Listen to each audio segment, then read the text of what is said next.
Herkese merhabalar. Kanalıma ve mutfağıma hoş geldiniz. Yine çok güzel bir tarifle sizlerleyim. Bugün ev yapımı kuş yuvası kurabiye aparatı hazırlayacağız ve de hazırladığımız aparatla kuş yuvası kurabiyeler yapacağız. Gerçekten yapımı oldukça kolay ve de zevkli bir tarif. Umarım denersiniz. Sizleri çok bekletmeden hemen tarife geçiyor ve iyi seyirler diliyorum.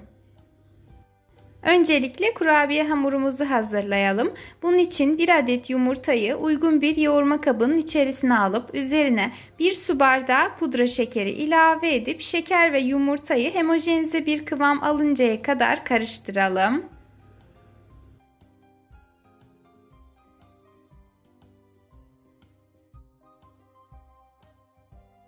Yeterince karıştırdıktan sonra üzerine oda sıcaklığında beklemiş 125 gram tuzsuz tereyağı veya margarin, yarım çay bardağı sıvı yağ, kullandığım çay bardağı ölçüsü 125 mililitredir. Yarım çay bardağı nişasta, buğday veya mısır nişastası kullanabilirsiniz. Ben buğday nişastası kullandım. 1 paket toz vanilin, 1 paket kabartma tozu ve 3 dolu yemek kaşığı kakao ilave edelim.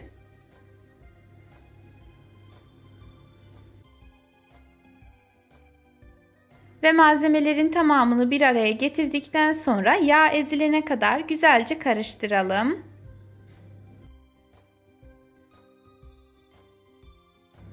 Son olarak karışıma azar azar un ilavesi yapalım. Ben öncelikle 2 dolu su bardağı un ekledim ve spatula ile karıştırdım. Daha sonrasında ise kıvamına göre un miktarını kendim ayarladım. Toplamda 2 su bardağı artı 1 su bardağından 2 parmak eksik kadar un kullandım. Kullandığınız unun markasına, yani kalitesine göre ve yumurtalarınızın boyutuna göre bile un miktarı değişebilir. O yüzden mutlaka kontrollü davranın.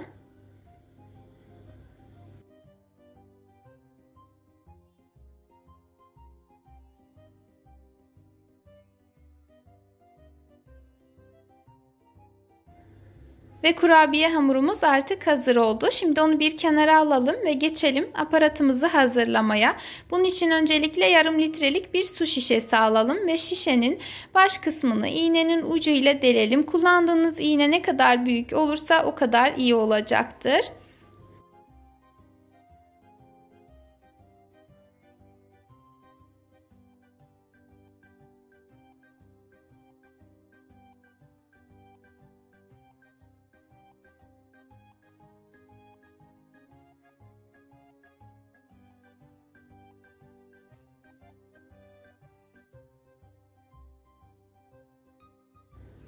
Ve iğne ile gelişigüzel bir şekilde delikleri açtıktan sonra bıçağın ucunu ısıtarak delikleri genişletelim.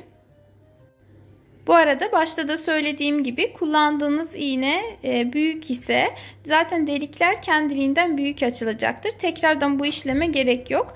Ama benim kullandığım iğne büyük olmadığı için öncelikle yerlerini belirledim. Daha sonra ise bu şekilde genişlendirdim.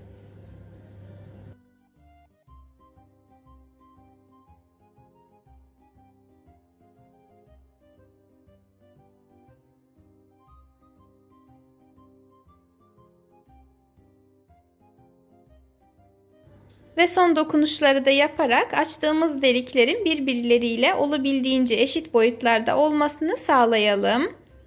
Şöyle gördüğünüz gibi artık kapak neredeyse hazır oldu. Şimdi şişenin baş kısmını keselim. Her aşamada tekrardan bıçağımızın ucunu ısıtmayı unutmayalım.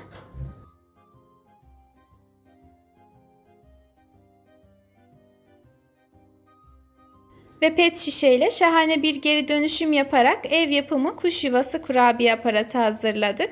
Her yerde kolaylıkla bulunamayan bu aparatı evinizde gördüğünüz gibi saniyeler içerisinde hazırlayabilirsiniz. Aparatımız hazır olduğuna göre geçelim hamurumuza şekil vermeye. Öncelikle hamurun kıvamını şöyle bir sizlere göstermek istedim. Şimdi hamurumuzu bir kenara alıp yanımıza yağlı fırın kağıdı serilmiş fırın tepsisi alalım.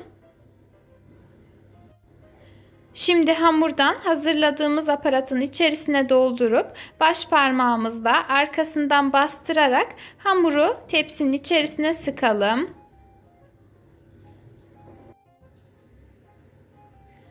Bu aşamada hamurun üzerinden bastırdığımızda yumuşak olduğu için deliklerden kolaylıkla çıkacaktır.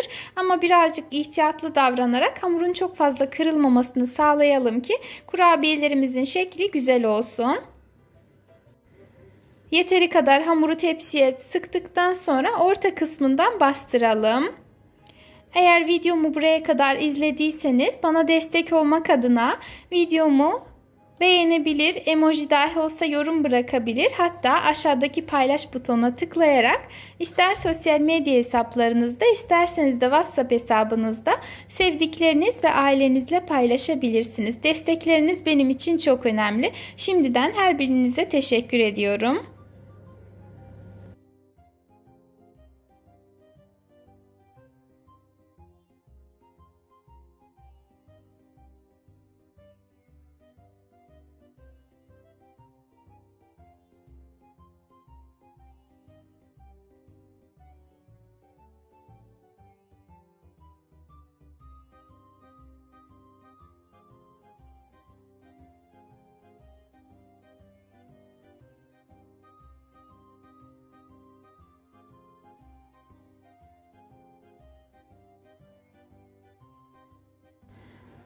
Ve tepsimiz dolana kadar hamura şekil verdikten sonra önceden ısıtılmış 170 derece fırında pişmeye gönderelim. Ortalama pişme süresi 15-20 dakikadır. Lakin bu süre fırından fırına değişebilir.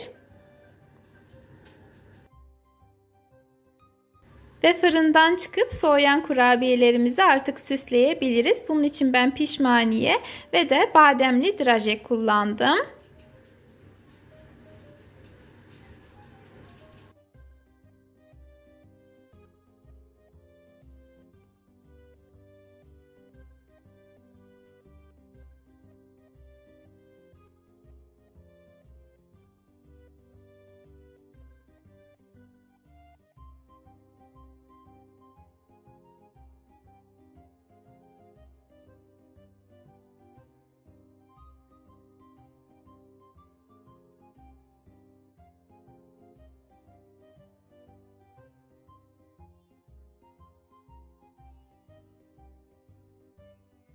Ve kuş yuvası kurabiyelerimiz artık servise hazırdır. Baktıkça bakmak istediğim, çekimlerine doyamadığım tariflerden bir tanesi oldu. Umarım sizler de beğenmişsinizdir. Daha önce böyle bir tarif yapıldı mı, böyle bir aparat yapıldı mı bilmiyorum. Tamamen kendi fikrim üzerinden yola çıkarak sizlere farklı bir içerik üretmeye çalıştım. Umarım beğenmişsinizdir. Eğer beğendiyseniz bana destek olmak adına videomu beğenebilir, emoji dahi olsa yorum bırakabilir ve de paylaş butonuna tıklayarak ister sosyal medya hesaplarınızda isterseniz de WhatsApp hesabınızda tarifimi sevdikleriniz ve ailenizle paylaşabilirsiniz.